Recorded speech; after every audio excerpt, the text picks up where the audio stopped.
हाय, आज हम डिस्कस कर रहे हैं कि कौन सी कॉस्मेटिक सर्जरी सही है अगर हमें वेट लॉस के लिए जाना हो, या वेट लॉस करने के लिए किस कॉस्मेटिक सर्जरी का चुनाव करें। Hi, I'm Dr. Hiranmi Jha. I'm an aesthetic plastic surgeon practicing at Eterna Vision and Aesthetic Clinic located in South Delhi. And today we are discussing which cosmetic surgery you need to choose if you are desiring weight loss. तो सबसे पहले एक information है कि weight loss के लिए जो best है वो होता है नॉर्मल तरीके, जो कि एक हेल्दी लाइफस्टाइल और बैलेंस डाइट से आती है। अगर हम बात करें, हमारे शरीर में दो तरीके के फैट होते हैं, एक होता है विसरल फैट, दूसरा है subcutaneous fat. And most of the aesthetic plastic surgery takes care of the subcutaneous fat. Superficial layer का जो फैट होता है उसको ही टारगेट होता है इसके through.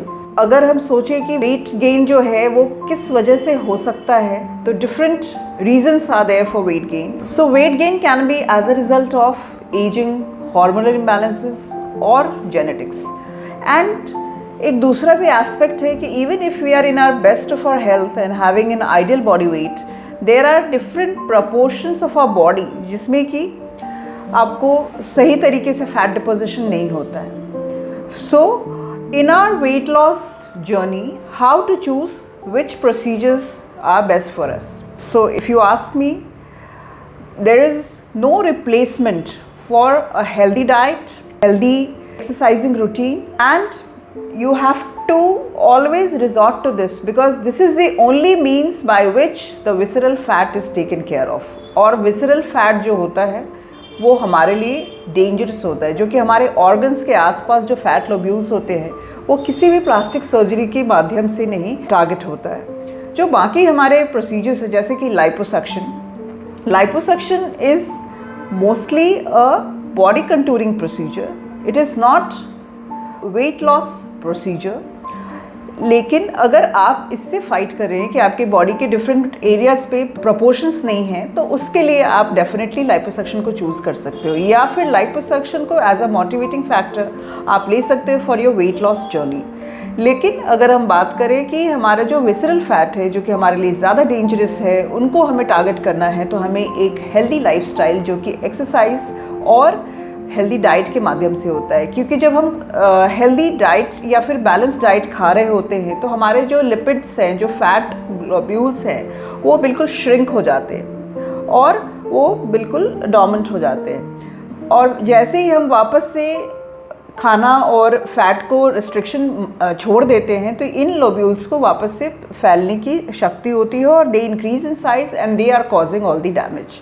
While if we consider about liposuction is basically meant for ideal body weight. अगर आपका ideal या near to ideal body weight है तो उसके लिए उसे चूज़ किया जाता है। और liposuction से जब हम फैट टारगेट कर रहे हैं तो मोस्टली वो स्किन और सबक्यूटेनियस लेयर, जो कि सुपरफिशियल लेयर्स ऑफ बॉडी है, उसी के टारगेट करता है। और जो फैट रिमूव हो जाते हैं वो हमेशा परमानेंट होते हैं, तो उनको दोबारा आने की क्षमता नहीं होती है। लेकिन जैसे मैंने आपको पहले भी बताया कि जो विसरल फैट है उनको हम लाइपोसक्शन या किसी ऐसी कॉस्मेटिक सर्जरी के माध्यम से हम नहीं टारगेट कर सकते। तो it's always best that you resort to a healthy exercise and balance diet routine and take liposuction as a motivation for your weight loss journey rather than resorting to it as a sole weight loss procedure, because then only are you going to be happy after your surgical intervention. So thank you and keep watching and drop in your comments to know more about your cosmetic surgeries and other non-surgical treatments. Thank you.